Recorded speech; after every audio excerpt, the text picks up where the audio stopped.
IFRA, the International Fragrance Regulation Association. This is the representative that promotes the safe use of fragrance oils collectively within the industry.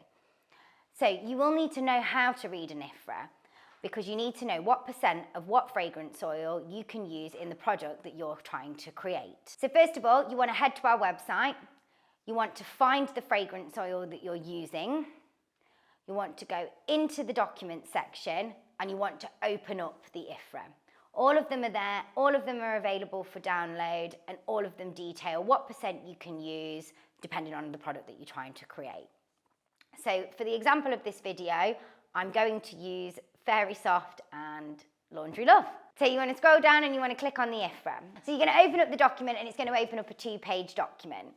The first page will show you all the IFRA categories starting from 1 to 12, and on the right hand side you will see a percentage. If you're not sure what category your product fits into, you need to go to the second page.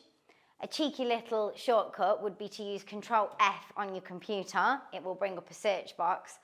Type in the product, so for example, diffusers, and it will tell you what category the diffuser product sits in. Diffusers, for example, are 10A, room sprays are 10B, and then candles and wax melts are 12. So now you've identified the category that you're looking for, you can scroll back to page 1, go across, and it will tell you the percent that you can use for the product that you're trying to create.